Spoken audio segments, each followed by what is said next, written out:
അങ്ങനെ ഈ വർഷത്തെ എൻ്റെ ബർത്ത്ഡേ എന്ന് പറയുന്നത് എനിക്ക് അത്യാവശ്യം നല്ല രീതിയിൽ സർപ്രൈസ് തന്നെയായിരുന്നു. കാരണം ഞാൻ എൻ്റെ ബർത്ത്ഡേ വിട്ടെടുക്കുകയായിരുന്നു, ഓർത്തിട്ട് കൂടി ഉണ്ടായിരുന്നില്ല. അങ്ങനെ ഇരിക്കുകയും ഞാൻ സാധാരണ കിടക്കുമ്പോൾ 1 മണി 2 മണിയൊക്കെ ആവും. ഈറ്റിങ്ങൾ എൻ്റെ ഒരു ബർത്ത്ഡേ എന്ന് പറഞ്ഞിട്ട് ഞാൻ അന്നാണ് എനിക്ക് നല്ല നൈസായിട്ട് തലവേദനയൊക്കെ ഉള്ളതിൽ ഞാൻ വേഗം വന്ന് കിടന്നു. അതിന് മുമ്പ് എൻ്റെ അടുത്ത് എൻ്റെ വൈഫ് ചോദിച്ചിട്ടുണ്ടായി എന്തായിരുന്നു നൈറ്റ് പരിപാടി എന്നൊക്കെ ഉള്ളത്, എവിടെയൊക്കെ പോകണ്ടെന്നൊക്കെ അറിയാം. സാധാരണ അവൾ വീട്ടിൽ പോയി നിൽക്കുന്ന സമയത്ത് ഞാൻ ഫ്രണ്ട്സായിട്ടുള്ള കറങ്ങാനൊക്കെ പോകാറുണ്ട്.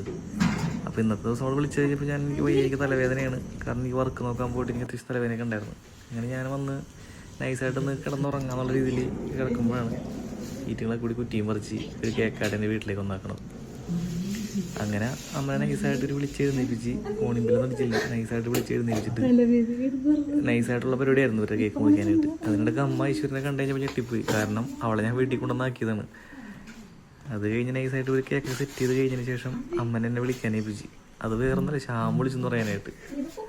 അങ്ങനെ അമ്മ എൻ്റെ അടുത്ത് ശ്യാമെന്ന് വിളിച്ചപ്പോൾ ഞാൻ വിരിച്ച് പണ്ടാതെ എന്താണ് സംഭവം, കാരണം അവൻ എന്തെങ്കിലും രാത്രി അർജൻറ്റായിട്ടാണ് വിളിക്കാറ്. അപ്പം ഞാനതൊക്കെ കഴിഞ്ഞ് പെട്ടെന്ന് നമ്മൾ ആ ഒരു സിറ്റുവേഷനിൽ എന്താണെന്ന് അറിയാനുള്ള ആകാംക്ഷയിൽ ഓടി വരുമല്ലോ. ഞാനപ്പോൾ ഷർട്ടൊന്നും ഇട്ടുണ്ടായിരുന്നില്ല, കിടക്കണോടൊന്ന് ജസ്റ്റ് ഒന്ന് ഓടി വന്ന് നോക്കി കഴിഞ്ഞപ്പോൾ ഷോക്കായിപ്പോയി സംഭവം. സർപ്രൈസാണ് സംഭവം. അതുകൊണ്ട് ഞാൻ ഓടിപ്പോയി ഡ്രസ്സൊക്കെ ഇട്ട് വന്ന് കേക്ക് കുറിക്കാനുള്ള പ്ലാനിലെ അവർ കേക്കൊക്കെ സെറ്റ് ചെയ്തു. അപ്പോൾ ഞാൻ സർപ്രൈസായി ഒരു ഇതിൽ നിൽക്കുകയാണ്. അമ്മയും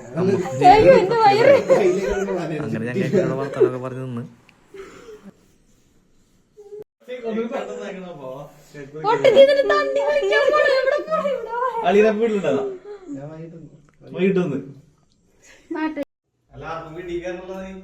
രാത്രി എന്താ നീ പരിപാടി എന്ന് ആലോചിച്ചപ്പോ ചിന്തിക്കണ്ടായിരുന്നു.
അങ്ങനെ കേക്ക് മുറിയും കഴിഞ്ഞിട്ട് എല്ലാവരും കൂടി ഇതേ പുറത്ത് പോയിട്ട് ചില്ലടിക്കാനുള്ള പരിപാടിയാണ്.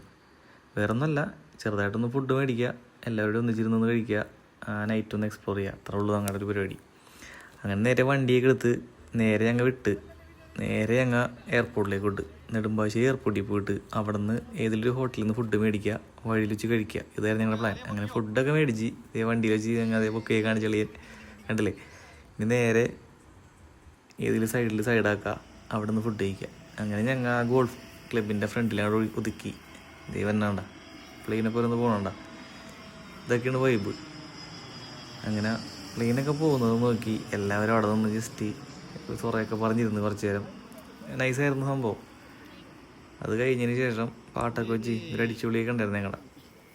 പിന്നെ ഫുഡൊക്കെ അവിടെ അളിയനപ്പോഴേക്കും ഞങ്ങൾ ഫുഡൊക്കെ നിരത്തി എല്ലാവർക്കും കൂടി കഴിക്കാൻ പ്ലേറ്റ് മേടിച്ചാൽ മറന്നു. പിന്നെ ഞങ്ങൾ വാഴലൊന്നും സാധാരണ ഞങ്ങൾ വാഴലേക്ക് വെട്ടി അതിനകത്ത് ഇട്ടാണ് കഴിക്കാറ്. തവണ വാഴല അങ്ങനെ സംഭവം എടുക്കാൻ മറന്നുപോയി. അങ്ങനെ ഓരോ പ്ലെയിനും പോകണം നോക്കി നിന്ന് ഫുഡൊക്കെ അവിടെ നിന്ന് നിരത്തി ഞങ്ങൾ ഫുഡ് അടിക്കാൻ തുടങ്ങി. ഞങ്ങൾക്ക് അന്വേഷിച്ചിട്ട് വന്നിട്ട് വേറെ ഫുഡൊന്നും കിട്ടിയില്ല. സമയം ഒരു 3 മണിയൊക്കെ ആയിട്ടുണ്ടായിരുന്നു നേരത്ത്. കാരണം ഞങ്ങളുടെ കറക്കമൊക്കെ കഴിഞ്ഞ് ഞങ്ങൾ എത്തിയപ്പോൾ ഒരു 3 മണിയായി. നേരെ കുറച്ച് ഷവർമ പ്ലേറ്റും മേടിച്ച് കുറച്ച് മറ്റേ നാണും മേടിച്ച് പിന്നെ അവിടെ നിന്ന് അവിടെ ഫുഡ് അടിച്ച്. അതൊരു നൈസ് വൈബ് തന്നെ ആയിരുന്നു ഈ എയർപോർട്ടിൽ പോയിട്ടുള്ള ഫുഡ് അടി. ഞങ്ങൾ കസിൻസൊക്കെ കൂടുമ്പോൾ ഞങ്ങൾ ഈ എയർപോർട്ടിൻ്റെ സൈഡിൽ പോക്ക് പതിവുള്ളതാണ്. പിന്നെ ആദ്യം ഞങ്ങൾ ബീച്ച് സൈഡിൽ പോയിട്ട് അവിടെ ഫുഡ് കഴിക്കാന്നുള്ള പരിപാടിയായിരുന്നു. അപ്പം ഞാൻ പറഞ്ഞു എന്തായാലും ഈ സമയത്ത് പോയി കഴിഞ്ഞാൽ ബീച്ച് സൈഡിലെങ്ങും ഫുഡ് കിട്ടില്ല, പറവൂരിൽ നിന്ന് മേടിച്ചൊന്നും പോയിട്ട് പിന്നെ അവിടെ പോയിട്ട് ഫുഡ് കഴിക്കണം. അപ്പോൾ ആകെ പുട്ടുകട അങ്ങനെ 2-3 കടകളൊക്കെ മാത്രമേ ഉണ്ടാവുള്ളൂ. അതാണ് ഞങ്ങൾ നേരെ എയർപോർട്ടിലേക്ക് പോയത്. പക്ഷേ ഞങ്ങൾ ചെന്ന സമയം ഇത്തിരി ലേറ്റായതിൻ്റെ പേരിൽ ഞങ്ങൾക്ക് വ്യക്തമായി നല്ലൊരു രീതിയിൽ ഫുഡൊന്നും കിട്ടിയൊന്നുമില്ല. പിന്നെ ഉള്ള ഫുഡ് വെച്ച് ഞങ്ങൾ അവിടെ ചില്ലടിച്ചൊക്കെ നിന്ന് നൈസ് സെൽഫീസൊക്കെ എടുത്ത് അതൊരു വൈബ് തന്നെയായിരുന്നു കേട്ടോ. എല്ലാ തവണയും പോകുന്നതിലും ഈ തവണ കുറച്ച് പ്രത്യേകതയൊക്കെ ഉണ്ടായിരുന്നു. പിന്നെ എല്ലാവരും സംസാരിച്ച് നിന്ന് റീലെടുക്കാനുള്ള പരിപാടിയായി. അങ്ങനെയൊക്കെ നിന്ന് പിന്നെ ഈ തവണ എനിക്ക് ചറപറാന്നും പറഞ്ഞിട്ട് ബ്ലെയിം വരില്ലായിരുന്നു. പിന്നെ മൊത്തത്തിൽ ഇങ്ങനെ നിന്ന് സമയം പോയത് അറിഞ്ഞില്ല. അപ്പോൾ ഇതാണ് ഈ തവണത്തെ എൻ്റെ ബർത്ത്ഡേ പരിപാടി.